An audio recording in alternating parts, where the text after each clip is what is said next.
കോൺഗ്രസിന്റെ നേതൃത്വത്തിൽ കുടുംബസംഗമം നടത്തി. മെറിറ്റ് അവാർഡ് വിതരണവും സംഘടിപ്പിച്ചു. മൈനാഗപ്പള്ളി 13-ാം വാർഡിലായിരുന്നു പരിപാടി.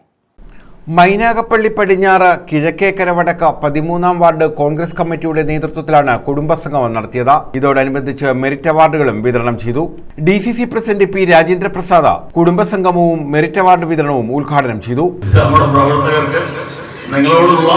അവരുടെ ഒരു സ്നേഹത്തിന്റെ പ്രതീകമായിട്ടാണ് ഈ യാതൊരു നടത്തുന്നത്. അതങ്ങനെ തന്നെ എടുക്കണം എന്ന് ഞാൻ അഭ്യർത്ഥിക്കുന്നു. SLCയിലെ വലിയ വലിയ കുട്ടികളെ ആദരിക്കുന്നു. വളരെ അനുമോദനാർഹമായ ചടങ്ങുകളാണ് നടക്കുന്നത്. ആ കുട്ടികളെ എല്ലാം ഞാൻ അനുമോദിക്കുന്നു. പ്രായമുള്ള കോൺഗ്രസ് പ്രവർത്തകർ അവരാണ് നമ്മുടെ ഒരു അസറ്റ്. ഈ വാർഡിൽ കോൺഗ്രസിനെ നിലനിർത്തിയവർ, കോൺഗ്രസിനെ ജയിപ്പിച്ചവർ. വാർഡ് നമ്മുടെ വാർഡാണ്.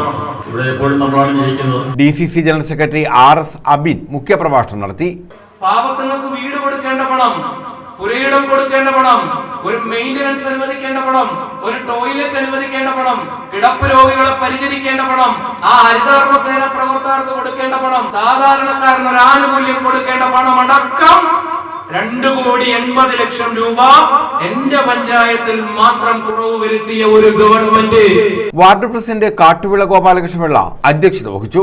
പ്രഗത്ഭ വ്യക്തികൾ, SLC +2 വിജയികൾ, 100 ദിനം തൊഴിൽ പൂർത്തീകരിച്ച തൊഴിലുറപ്പ് തൊഴിലാളികൾ, ആശാപ്രവർത്തകർ, ഹരിതകർമ്മ സേനാംഗങ്ങൾ, അംഗനവാടി ജീവനക്കാർ, മുതിർന്ന കോൺഗ്രസ് പ്രവർത്തകർ എന്നിവർക്കാണ് ആദരവൊരുക്കിയത്. News bureau, Sasthamkotta.